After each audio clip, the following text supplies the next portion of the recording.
Halo teman-teman, selamat berjumpa kembali dengan channel ini, channel tempat berbagi ilmu dan belajar bersama-sama. Di video kali ini kita akan membahas uji validitas dan reliabilitas instrumen penelitian dengan menggunakan aplikasi JASP versi 0.98.1. Coba perhatikan data yang sudah ada. Data sudah ada, ini. Kemudian sebelah kanannya itu adalah panduan yang harus kita cermati bersama-sama. Kita akan melakukan uji validitas dan reliabilitas instrumen penelitian. Jumlah butirnya 20. Jadi P1 sampai P20 itu adalah butir instrumen. P itu pertanyaan atau pernyataan. N atau responden sebanyak 24 orang. Ini R1 sampai R24.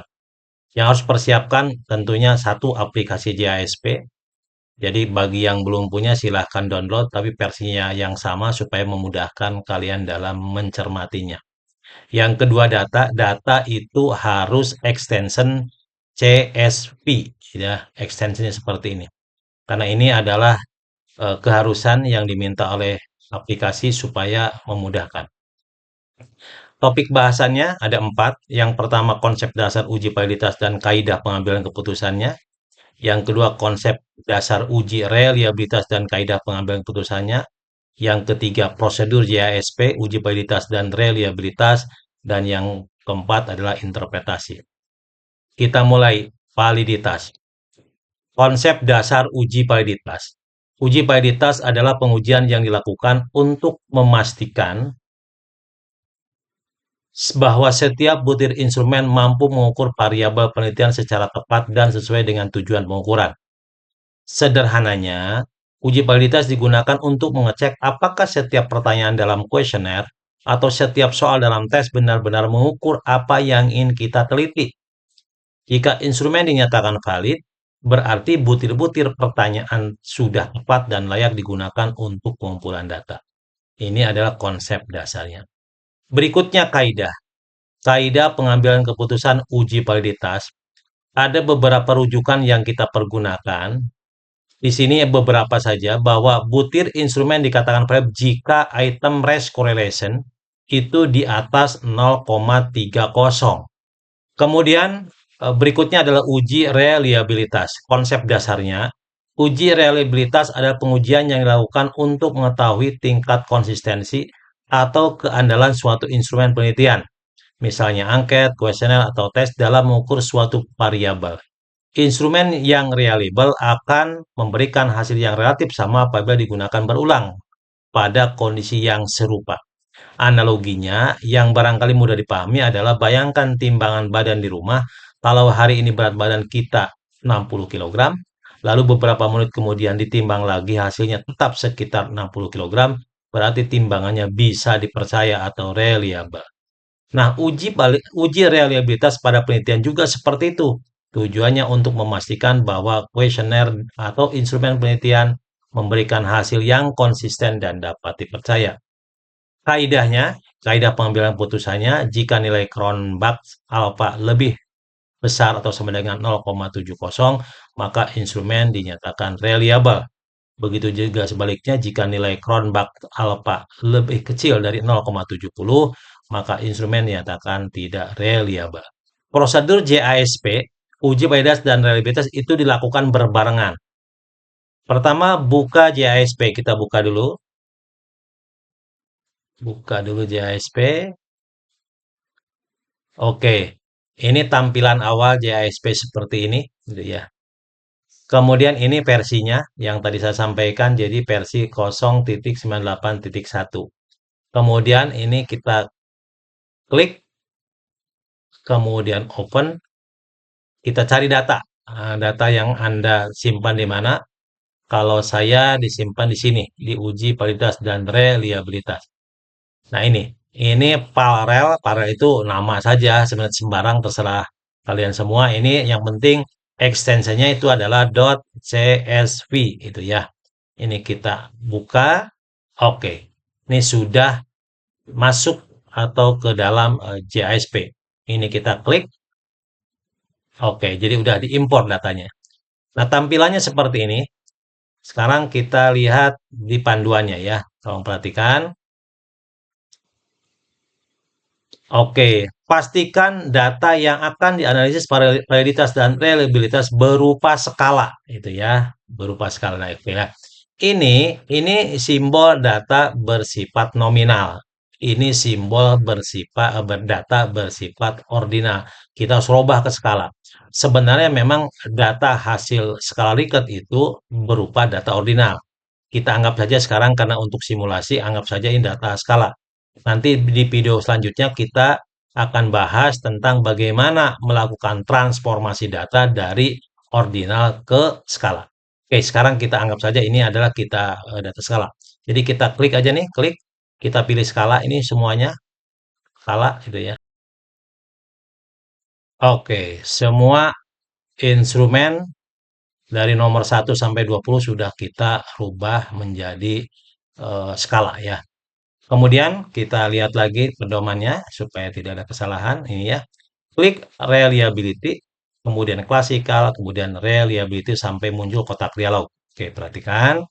Ini reliability kita klik, kemudian klasikal nih muncul nih, kemudian kita klik lagi reliability. Oke, ini kotak dialognya seperti ini. Ini outputnya, calon outputnya nih. Nah, oke ini udah kelihatan. Kemudian kita pindahkan saja ini P1 sampai P20. Kita pindahkan ke kotak variabel, kita tinggal klik saja. Sudah kita klik, kemudian kita langsung ke apa namanya? Analisis statistiknya, analisis JSP-nya ini klik ini sini. Kemudian karena kita itu menggunakan cronbach, maka kita ini dibuang, ini kita munculkan cronbach alpha ya. Oke, kita lagi lihat pedomannya, tolong perhatikan gitu ya. Klik statistik cronbach alpha gitu ya untuk uji reliabilitas dan item race correlation untuk uji validitas. Kita lihat di sini gitu ya. Oke, ini sudah tadi kita cronbach alpha kemudian ini item race correlation. Oke. Nah, ini output dari uji validitas dan reliabilitas. Sekarang perhatikan. Sekarang perhatikan yang atas dulu, nggak apa-apa. Ya, reliabilitas dulu. Reliabilitas dulu.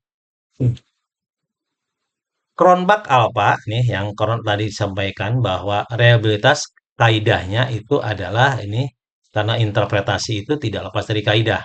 Kaidah pengambilan keputusannya jika nilai Cronbach alpha lebih besar sampai dengan 0,70 maka instrumen dinyatakan reliable. Begitu juga sebaliknya, kalau di bawah 0,70 maka dinyatakan tidak reliable. Oke, kita lanjut ke interpretasinya. Oke ya. Oke, ini interpretasi untuk uji reliabilitas ya. Berdasarkan output, gitu ya, output di JSP itu nilai Cronbach alpha-nya itu 0,8654. Kita lihat, kita lihat 0,8654 nih. Nilai Cronbach alpha 0,8654. Artinya apa? Kalau dikaitkan dengan kaidah di atas 0,70. Artinya apa? Artinya bahwa instrumen penelitian itu reliable. Oke, oke reliable. Kemudian sekarang itu adalah uji validitas. Kembali kepada kaidah. Kaidah JSP itu validitas itu jika item race correlation-nya itu lebih besar dari 0,30. Itu dikatakan valid. Sekarang kita lihat datanya nih. Ini pakai yang ini, estimate nih. Coba perhatikan, dari P1 sampai P20 yang pertama 0,4, 0,4, 0,4, 0,37, 0,4, 0,4 dan seterusnya. Ini terlihat bahwa semuanya itu item race korelasinya itu di atas 0,3. Artinya bahwa semua item atau butir instrumen itu dinyatakan valid. Oke, kita buatkan konstruksi interpretasinya itu ya. Untuk uji validitas berdasarkan output gitu ya pada JSP, seluruh item dari P1 sampai P20 memiliki nilai item race correlation lebih besar dari 0,30. Dengan demikian berdasarkan kriteria item race correlation di atas lebih besar sama dengan 0,30, maka seluruh butir pertanyaan dinyatakan valid dan layak digunakan dalam analisis selanjutnya. Berikutnya uji reliabilitas. Interpretasinya itu ya. Berdasarkan output di JISP diperoleh nilai Cronbach's alpha sebesar 0,8654. Karena nilai Cronbach's alpha lebih besar sama dengan 0,70, maka instrumen penelitian dinyatakan reliable sehingga memiliki konsistensi internal yang baik dan layak digunakan sebagai alat pengumpulan data. Pertanyaannya, bagaimana kalau item butir instrumen itu tidak valid? Gitu ya. Ingat, yang harus kita ingat-ingat bahwa yang layak diuji reliabilitasnya adalah jika item instrumen itu dinyatakan valid. Jadi, ya dihapus dulu item itu. Setelah dihapus, baru diuji ulang. Karena kaidahnya, item instrumen yang diuji reliabilitas harus terlebih dulu dinyatakan valid. Oke, sekian pembahasan kita di video kali ini. Semoga bermanfaat. Selamat mencoba. Sampai jumpa di video selanjutnya. Dan jangan lupa like, share, komen, subscribe agar channel ini berkembang dan dapat menyajikan konten-konten bermanfaat. Wassalam.